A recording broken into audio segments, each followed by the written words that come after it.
Now, coming to the topic, the first 45 to 50 minutes, I will split it in 15-minute sessions each.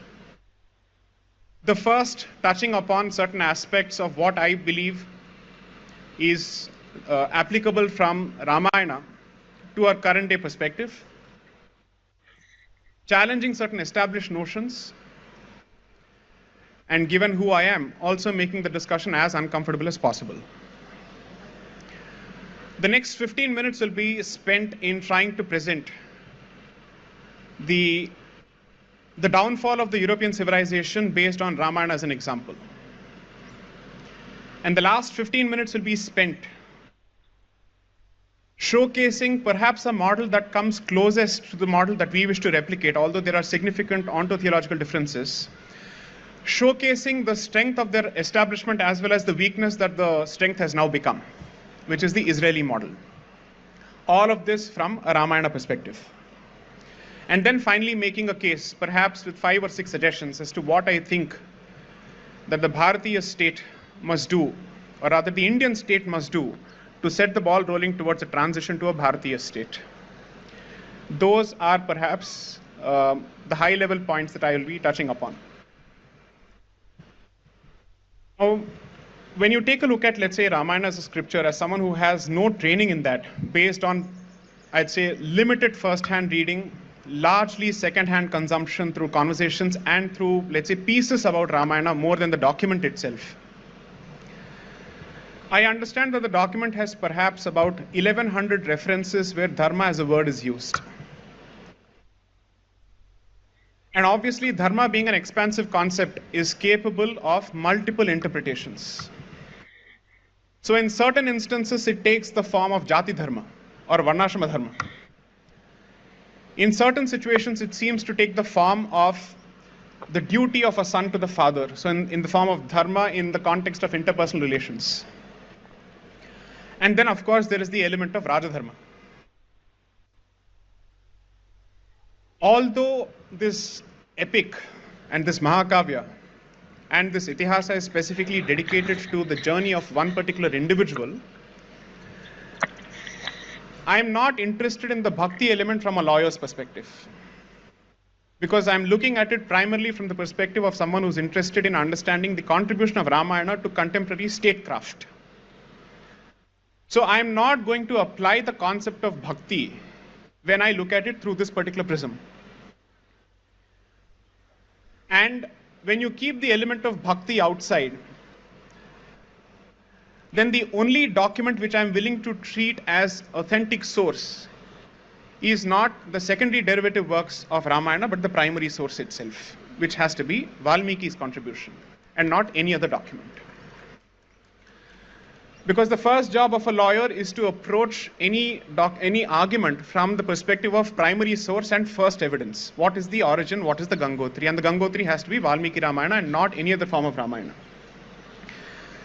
I am not demeaning the importance of Bhakti or the value of all other derived forms of Ramayana. I am simply saying that the root cause, the primary cause, is the first source to be looked into when you're looking at it for objective guidance. Because the first person is primarily a narrator of what happened. And the derivative works are perhaps individual infusions of their own respective experiences and what they want to derive out of that work into the story. So if I were to look at it from this perspective, one of the importance, or let's say one of the important contributions of this figure, this historic figure, not the mythical figure, this historic figure, is his role as a Raja. It's easy to dumb down this entire conversation to Ramarajya translates to good governance. Anybody who subscribes to that particular philosophy, you will find me in the opposite camp. Do not dumb down Ramarajya to good governance. It has something much more to it than good governance. Why do I make this statement? What you see by way of the state establishment or the mold or the dhancha which keeps the state together is the product of a particular politico-theology, which is there is a certain political aspect of a theology which translates to a vision for a state. The existence of a judiciary which is unelected and which has the power to preside over the decisions of the executive and the legislature is, dare I say this without any element of exaggeration, a direct product of the relationship between the Catholic Church and the earthly power, wherein the Church prior to the Protestant reforms or the Reformation period was unanswerable, unaccountable in every way to the earthly power, because the decision of the earthly power is subject to the supervision of the spiritual power, namely the Church. That is the trigger that leads to Protestant reforms. So when someone says that the current model that Bharat employs or adopts has got nothing to do with European political theology, they are being ahistoric in their understanding of it. The concept of secularism, which translates to separation of the church from the state, surely there is a purpose for the reference to church in that particular phrase, in which case you have to certainly understand the political theology behind it.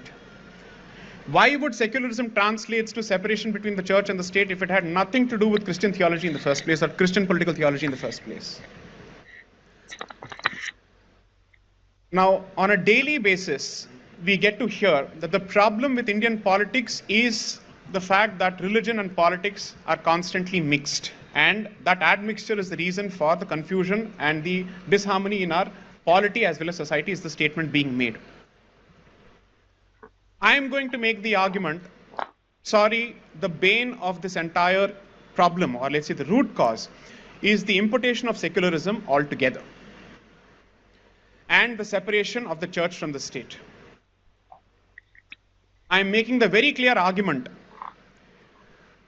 that the Indian state at the outset has invented an artificial separation thanks to 200 years of colonial experience, and in the process has divorced itself from thousands of years of its civilizational experience. What is the conception or the dharmic conception of the need for a state and the need for a figurehead who is supposed to be called the ruler and therefore in some sense the representative of the divine? If you believe in the concept of Rita, it has to translate at the fundamental level, at the Vyavaharik level, to the concept of social order.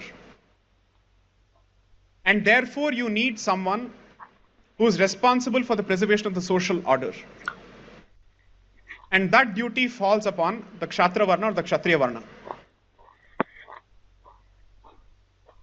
In that sense, perhaps there are several instances in Ramayana where Rama is seen as the enforcer of the dharmic social order through the instrumentality of the state. His governance is not seen, or it is not judged purely on the aspect of, let's say, on the metric of happiness. There is no happiness index on the basis of which this is being judged. His governance is judged on adherence to dharma, whatever the consequences may be. And the assumption being that the consequences will be good as a consequence of adherence to dharma and as a consequence of commitment to dharma. Now, if this is the assumption, a constitution that does not even want to use the word dharma and shies away from using the word dharma surely cannot be the basis for the creation of a dharmic state. Because its adoption of secularism as one of its basic features pits itself against the concept of a dharmic state altogether, because it does not want to recognize the concept of dharma, because it approximates dharma to religion. And therefore, the first thing that needs to be understood from a Hindu perspective is the creation of a state is meant for treating dharma as the basis for the existence of the state and for the pursuit of dharma, artha, kama, moksha in a dharmic manner by creation of circumstances which are conducive to dharma. I'm also going to make a few statements which may which may hurt people who have a problem with the concept of jati and varna. I'm here to make certain statements which I can I can support. So I'm not going to bother about offended sentiments. You have chosen to come here, you have opened yourself to offense. So the problem is yours. Our fundamental belief has been that the creation of a particular social order cannot be left to anarchy altogether. You will have to combine two aspects here. It's not entirely based on design, and it's not entirely left to the devices of nature. You perhaps look at creating a design or forging a design which is consistent with principles of natural order. And one of the things that nature abhors, or certainly does not accommodate, okay, this is going to lead to controversy, but it's okay, is the principle of equality, which is the product of enlightenment.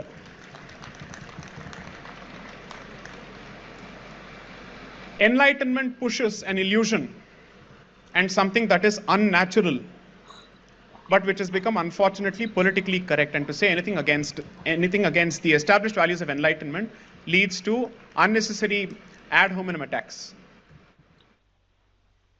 And the hypocrisy of this entire situation is, while equality is presented as the goal to be achieved, the fact remains that we have only moved from inequality to greater inequality. Anybody who believes that we are truly a democracy, or any democracy is truly a democracy, is actually living an illusion. Because at best you may have an equal right to vote, but the fact of the matter is there are interest groups, there are special interest groups, there are mercantile groups, there are power groups, there are social groups which control the equation entirely. So what has been sold to you is snake oil in the name of equality. But then are we saying that a dharmic system worships inequality? Is that the statement? Is that the converse of that statement? No. Varnashrama dharma is based on a certain conception of human psychology and human consciousness. And it cannot be understood independent of the economic realities of the time it existed in, or the professional realities of the time it existed in. Varnashrama dharma, to the best of my limited understanding, the operative word being limited, is a confluence of a belief in karma and prarabdha, marrying it with certain vocational responsibilities that are attributed to certain human tendencies, and also creating familial institutions which are based on these premises, as a consequence of which endogamous marriages evolve out of this understanding. So clearly, to understand Varnashrama dharma, it is not possible to look at it purely from the perspective of let's say, power, or from the perspective of profession, or from the perspective of racial purity, or blood purity, or eugenic purity. None of these do justice to this equation whatsoever. You will need to look at it as a whole. Now, if this happens to be the premise, the question that you must ask yourself is, if you were to elevate this particular historical figure as the ideal, and the laws or his conduct as, let's say, something to go by, something which is worthy of emulation, knowing fully well that it is, let's say, in the context of a certain yuga, how are you then going to make the case for the transcendental nature of the lessons of that particular epic in this yuga? You can't argue that certain principles are yuga specific on the one hand, and then in the same breath also make a case for transcendentalism. That's not going to happen. So perhaps you may have to look at, are you focusing on the letter, or are you focusing on the spirit behind the letter? What is the essence that you can extract and then apply? Because it is that bija, or that essence, that each of these, let's say, epics is trying to push forward. Now, I am someone who believes that perhaps in an ideal world, assuming that everybody is freed of this myth or this matrix called equality, someday people will arrive at their senses after their egos are, let's say, after their egos are pacified. And then they'll come down to terra firma and then tell themselves, maybe there is some truth to it. At a time when we don't know who is going to produce the next generation of honest teachers, what are we supposed to do? How do we create this particular class of people, a breed of people? When the Indian Armed Forces has to come out with ads after ads asking for people to apply, where do we then, or what kind of incentives do we create for people to join the armed forces when it's increasingly becoming politically incorrect to join the armed forces, thanks to our comrades from the left? And in light of what the private sector has to offer, in light of a booming private economy, in light of a booming startup economy, what are you going to offer by way of incentive for any person to join the armed forces? Unless and until you're banking entirely on somebody's natural instincts to join the armed forces. That is leaving too much to chance. That's leaving the security of an entire nation entirely to the element of chance, which cannot happen, which should not happen. Because you're banking on a probability which may or may not work in your favor. 3, let's come to the nastiest conclusion possible based on what I've said. Am I a Manuvadi who's asking for the restoration of the Varnashrama Dharma in full force? Am I batting for untouchability? Am I batting for, let's say, revocation of Articles 17 and 25(2)(b) of the Constitution? No. Certainly not. I am not batting for any of these aspects because I am being a realist, a dharmic realist in the sense that I want to push the dharmic agenda as openly and as clearly as possible, staying within the constitutional bounds, in the process hoping that the Constitution itself will be revisited at some point. So what do you do then? Please pay attention to this last segment, because on the basis of which I will explain my case studies of the European example and the Israeli example. Krita, Dharma, Karma, Prarabdha, Dharma.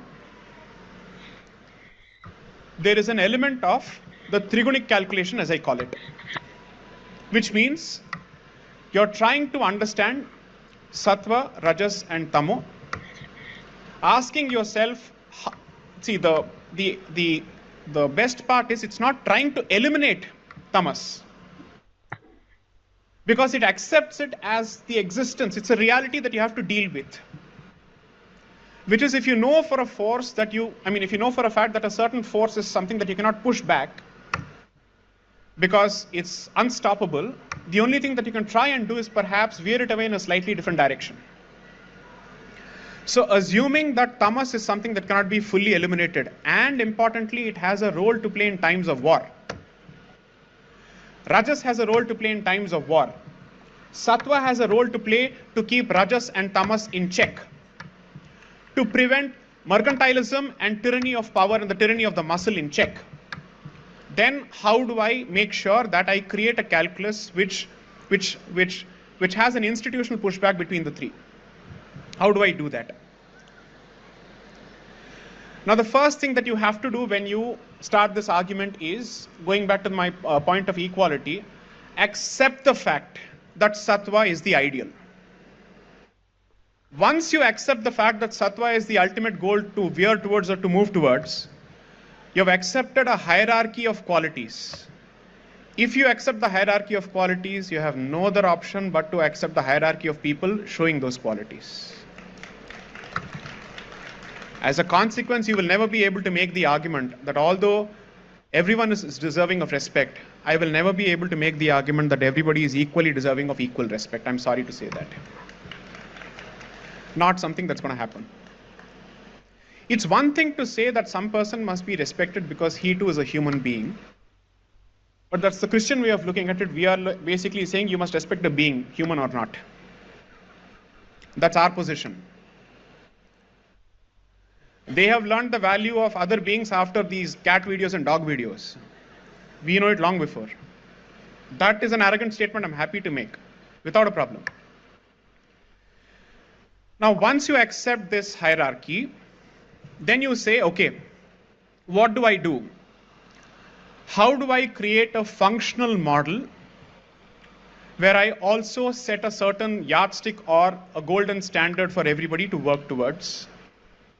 And therefore, at the heart of the establishment of town planning or in the designing of the, let's say, the society itself, Those who display sattva at its highest are given centrality, period.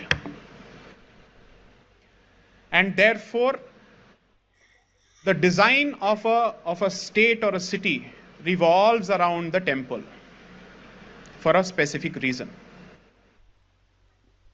It is seen as both the point of convergence as well as the instrumentality of achievement of sattva. Now, if that is the case, if you were to treat that as the gold standard, you also have to accept that some will aspire for it and some will admire it from a distance but not aspire for it, because there are human limitations. Nevertheless, what is to be preserved is not the fear of sattva, which is the Marxist way of looking at the creation of the Brahmin as a post, where he sees this as a power equation of oppression. But it is to be seen as an aspirational model, and the only person who, according to me, who has led a non-Brahmin movement and who has understood this beautifully well, sorry, it's not Dr. Ambedkar, certainly not E.V. Ramaswamy Urf Periyar, it is Narayana Guru, who has actually understood it much better. Where he says, indulge in competitive Hinduism, where you treat this as the gold standard to move towards. Don't pull someone down, try to go up, is the argument that he makes. Now, if that is the language that is used by Sri Narayana Guru, citing him as the icon, I would say Narayana Guru accepts that there exists someone who is up and someone who is down. It's not my statement. Now, going from that, what do you do next? So those on whom is cast the highest burden of preservation of sattva will have the highest rigors of personal and social behavior visited upon them. From nitya karma anushtanas to the enforced, not poverty, but certainly not abundance of Lakshmi, in the hope that those who have Saraswati in their hands, or at least who receive the blessing of Saraswati from her hands, will have to be slave to Lakshmi through others, so that you ensure that there is no arrogation of all forms of power in one community or one individual. I'm sure there are students of law here, and therefore please read up the definition of abuse of dominance and dominance under the Competition Act. Competition Act is preventing arrogation of the ability in the hands of one group or one entity, or what they call a single economic entity, to the extent that it has the power to change market forces single-handedly but can never be affected by any market force. That is the definition of dominance under antitrust laws or Competition Act, which is to say, someone is so powerful in a room that his movement is bound to affect everybody else, but nobody else's movement will affect that person. That arrogation of power in whatever form, either in the form of knowledge or in the form of money or in the form of muscle, should be avoided. So it is not division of labor. Anybody who makes that argument for, let's say, the Chaturvarna Ashrama really doesn't understand it. It is to prevent arrogation of power. Division of labor is merely a consequence of the primary intent of preventing arrogation of power.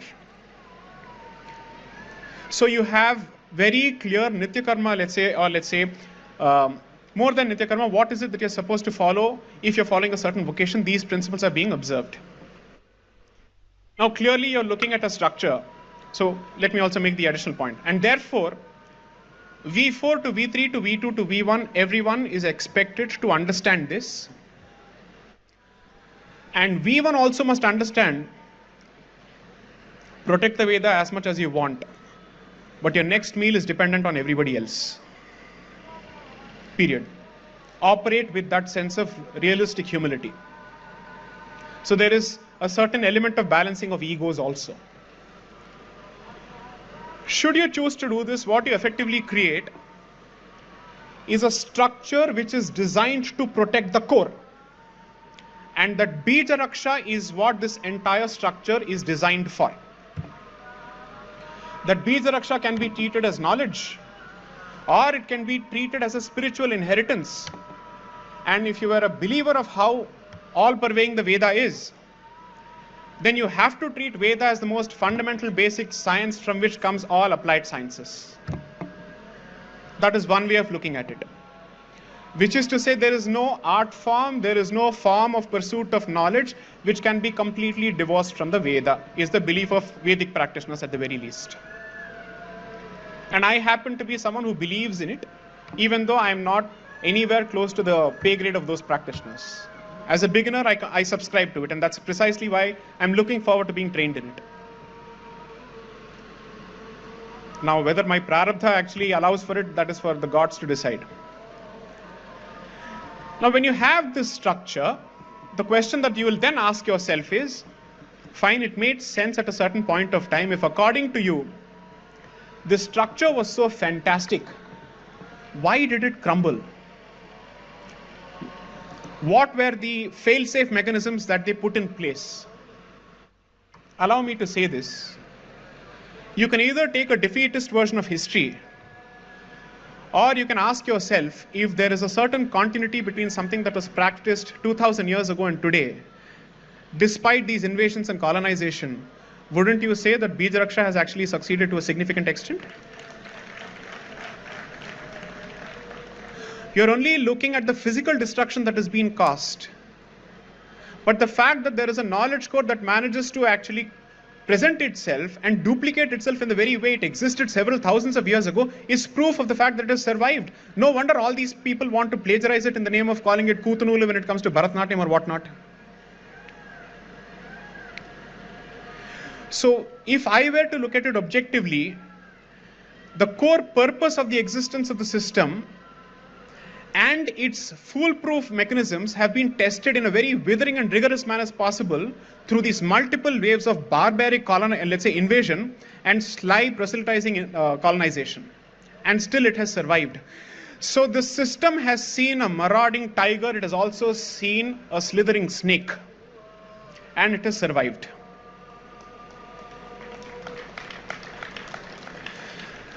And the test cannot be on an absolute basis when you look at, let's say, the rest of the civilizations that don't exist around you anymore.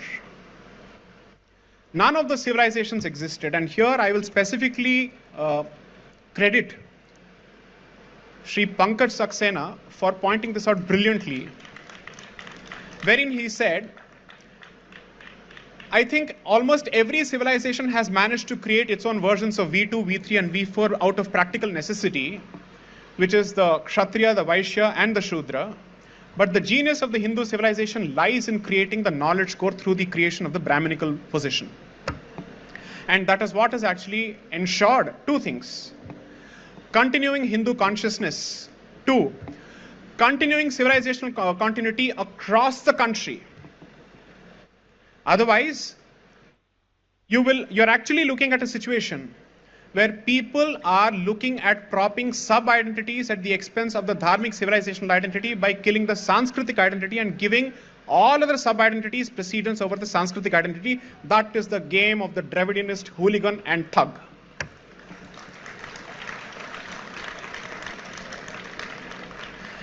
And his communist comrades have also entered the Telugu scene, so beware. He's entered the pop culture, he's entered the movie space, and Shyam Singh Roy is an example of that.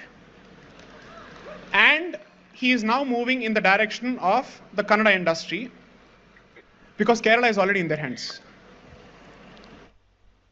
But despite that, there is a resistance that's coming through the Kerala movie industry now, which is fantastic. Now, why is this important? The Bija Raksha, or let's say the core, not only preserves the actual core, it also creates second order effects in terms of transmitting the consciousness, if not knowledge, to everybody else. Which is to say, you may not have the adhikara to actually practice this, but I am doing this for Loka Kalyan, not for my Kalyan, and therefore you're an equal stakeholder in the protection of the system. That is the second order effect that it creates. Now, from there you come to, so this according to me is the reason for the existence of the system. The next question therefore you should ask, and here we move to the case studies. I'll finish this in 15 minutes and open it up for questions. Which is, How does this particular model sit well with contemporary realities? What do you do? Especially when you're looking at the looming presence of modernity in private as well as in social lives. The looming presence of modernity through the instrumentality of the state, which constantly sees Hindu institutions as the objects of perpetual reform, and which makes it its part-time business to constantly interfere with the institution because it has now made the Brahmin the villain.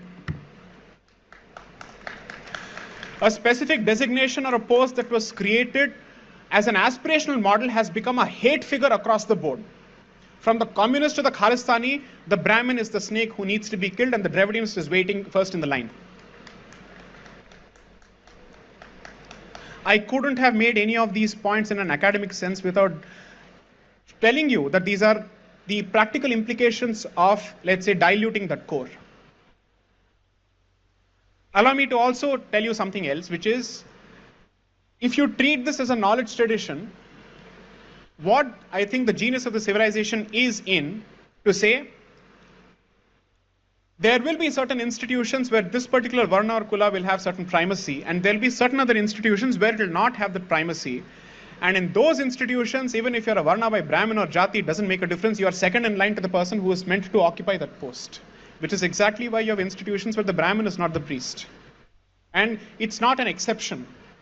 It is a norm in certain places, and it is certainly enough as an example to show that this too exists. It's not minuscule, it's not negligible, it is not something that can be summarily and cursorily dismissed.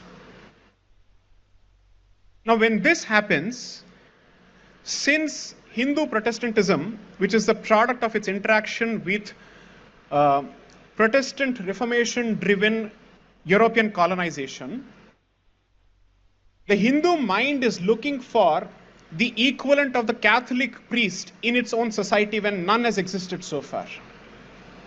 So therefore, all the evils, the debauchery, the corruption, and everything that is associated with the Catholic Church is imposed and foisted and projected onto the Hindu core, and then the elimination starts. That is the current process. That's exactly what we've been witnessing since 1857. 1857 for a specific reason, because the British man realized that the only way to prevent a similar mutiny is by killing the Hindu caste structure. And that's exactly what they started by introducing employment qualifications, which effectively said it's open to everyone. If I say this now, you'll say, are you saying that only Brahmins had to go? I might even make the argument that Brahmins shouldn't have opted for those positions in the first place. I'd have said that. But the problem is, since you have taken away his ability to survive and he has to eat, he has to go to a place where he gets food and employment, and therefore he chooses to learn English. I am not absolving the Brahmin of learning the English and abandoning his roots. Please don't take that. I'm saying these were compulsions. So is this a Brahmin making a case for Brahminism? No, it's not. But there can't be a discussion on Dharma and Veda Dharma and Ramayana without talking about Brahmins. Let me be clear about that. And I don't suffer from any politically correct filter for me to hold back my punches on this point. Because this is the object of attack, this is the institution under attack. And once this particular institution is done away with, the hope is that it would have completely loosened the second order effects, making it possible to harvest souls. The atmosphere has become positively hazy. Reflects our current societal vision. So, no, not because of Dhupa or Deepa, because the fakir is blowing it everywhere.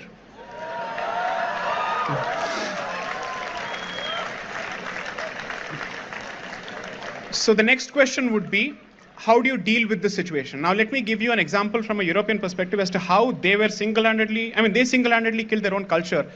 And the blame for the downfall of the civilization, of the European civilization, is not just the demographic decline, but is actually the Protestant Reformation, which is playing its consequences out after 500 years. So the Protestant Reformation does two things which are seriously problematic. From a Christian perspective, I don't have a problem. Let Europe be de-Christianized. I don't have an issue. I'm just telling you what lessons you have to draw from it.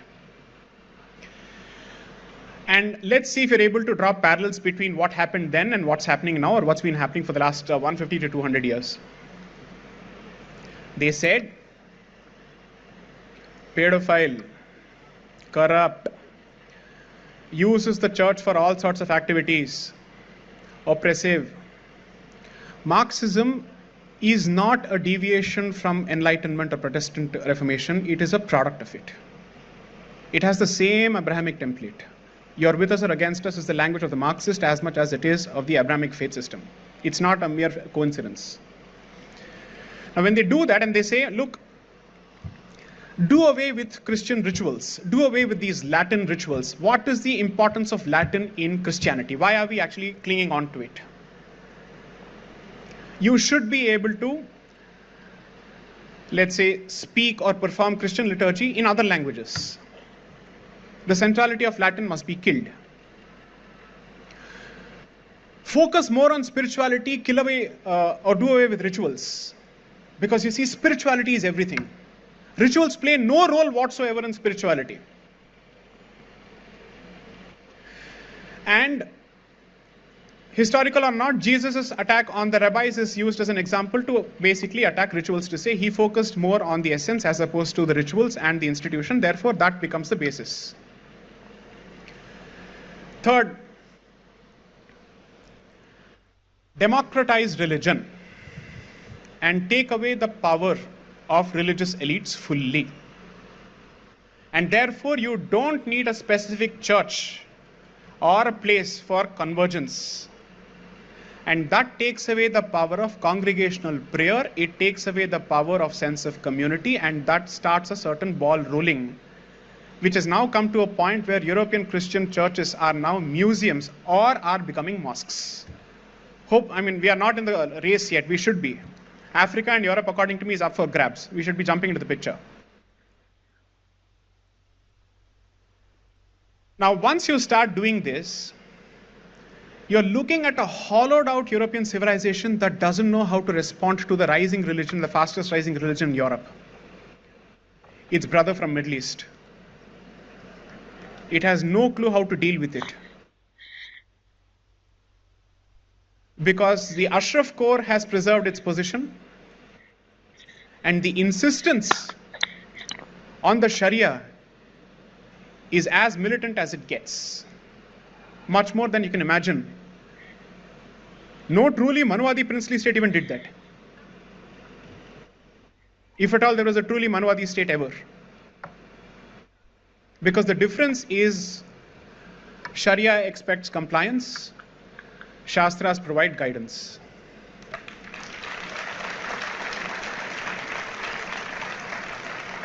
And so Europe is wondering, what do I do with this? And it's looking at the most superficial solutions possible. Demography, have more children. Idiots producing 3 idiots is certainly not the solution, no? You're only compounding the problem. You're only compounding the problem. If you're utterly deracinated and you don't have a sense of reconstructing your identity as a civilization or as a faith, what are you exactly hoping to bequeath to the next generation by way of a legacy? Nothing. Shunya will give you only Shunya.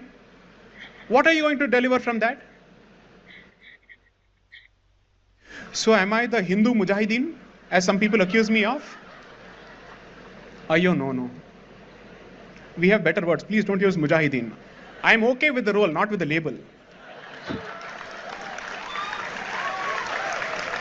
So what do? Europe has 2 options. Learn from Eastern Europe and fall back on the only bulwark of Christian civilization today, which is better than Western churches, is the Orthodox Eastern Church, which is what Poland and Russia stand for. And that reflects even in their immigration policies. I'll bring all of this back to Ramayana, you wait. So they are looking at solutions. But I think there couldn't have been a more celebratory time period for my brothers from the Middle East.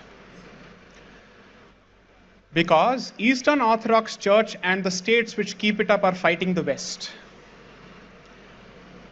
And the possibility of Christendom is being destroyed as we see. Or the resurrection of Christendom is being destroyed. Unless Eastern Christianity prevails. And if you look at all the YouTube comments that are glorifying Putin from United States, something is happening in United States without any intervention through Google or anybody else.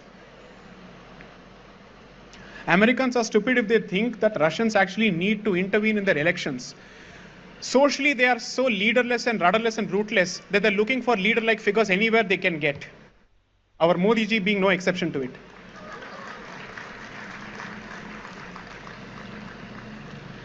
Now, that is the European example. Now, let's come to the example that Hindus constantly cite. Oh, my Jewish brother, I wish I were like you. Oh, Israel, I wish India were like Israel. Okay, let's see how Israel has fared. Starts off as an avowedly Jewish state on 14th of May 1948.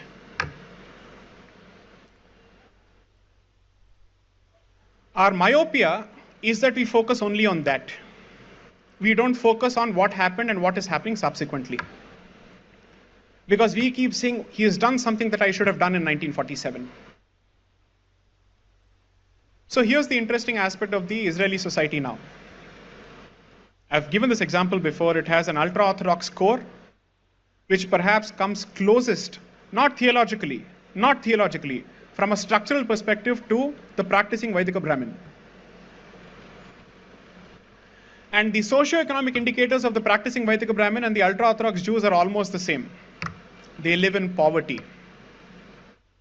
enforced poverty. The men are expected to pursue the Veda, and the women are expected to pursue Lakshmi for survival. And the Veda says have at least 10 children. The ultra-Orthodox community pushes it because at least it's not surrounded by people who hate them fully. Here, if you happen to be a practicing Brahmin in Madras, you never know when your Shikha or your Janevu will be cut off. If you sport it openly on a bike, when you're going from one place to another. It's come to that. It is coming to that. Don't be surprised. It is coming to that.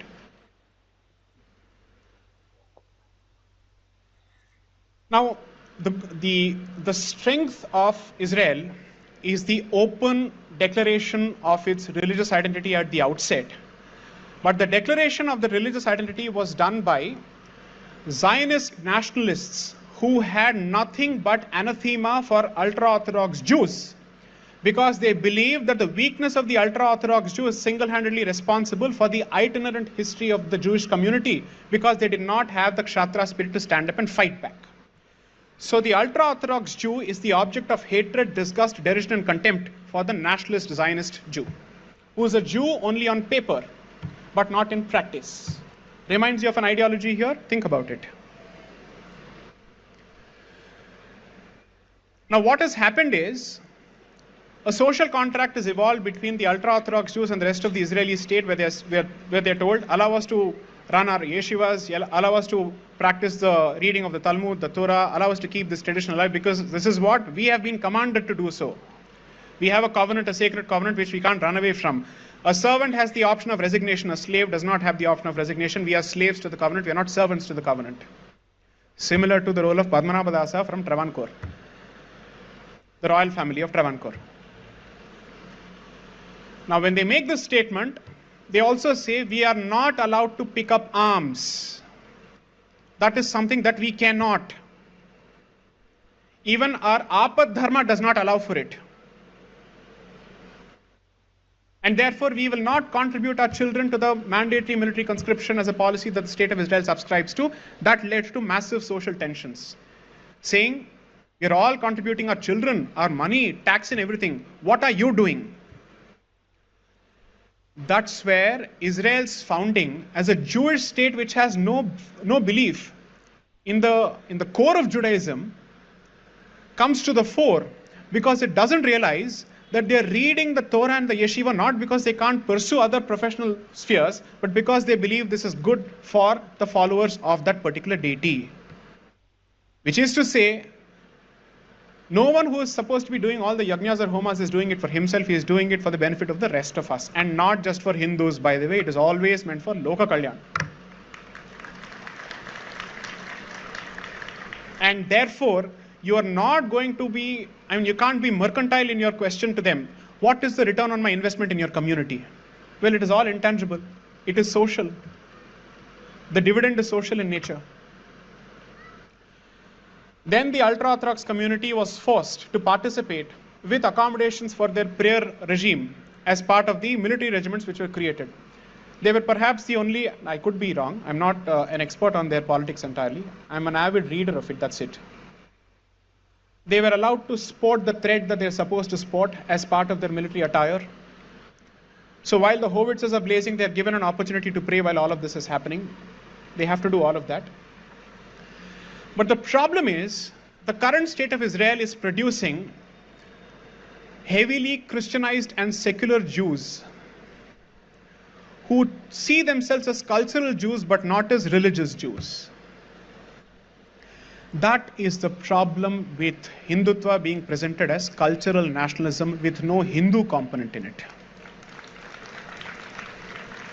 As long as Hindutva reduces itself entirely to, let's say, a protective shell which wants to finish the core or enjoys a, let's say, love-hate relationship with the core, it will become an empty shell because it is a fort which does not know what it is meant to protect. If it is meant to be a shield or a sword, there must be an object of protection. What is that object of protection? Just people? No. People practicing a certain way of life. That is the way you complete the sentence. So what is the option from there in light of these histories, and what is the way forward perhaps for us? Very tentative solutions and suggestions. Varnashrama dharma perhaps has only relevance on caste certificates and reservations and marriages at best today, because I don't think anybody is following their jati dharma. Very few are. The only spaces where jati dharma are actually practiced are religious spaces, because that is a non-negotiable. The problem with the Indian state is whether the Congress is in power or anybody else is in power. All the reformative tendencies and reformist tendencies are always directed at this particular institution to replace that core and replace the guardians of that core. When you do that, at least don't push the lie that you're striving for the establishment of Ramarajya. That would be completely at loggerheads with establishment of Ramarajya. Because that means you have reduced this great historical figure who has been elevated to the status of godhead to a mere political tool, not just for rallying the community together, but also to be used as political tokenage. And that equally reflects in populating the board of that particular institution today with political appointees, which should have never been the case. So for those who accuse me of being the stooge of a particular party, here's my answer to you. What is wrong when it comes to the population of a dharmic institution is wrong regardless of who does it. Whether the Congress does it or the BJP does it, makes no difference. Temple boards cannot become playgrounds for politics and politicians. If I'm allowed to make this statement in the context of the DMK in Tamil Nadu and I get cheers and claps from people of a certain party, they should not go mum when I make this statement in the context of Karnataka or any other state. Because that would be pursuit of a religio-civilizational dream or vision as opposed to an organizational goal.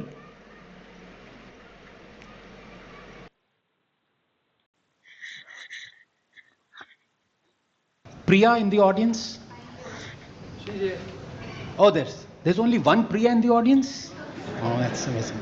Oh, there's another one. If you say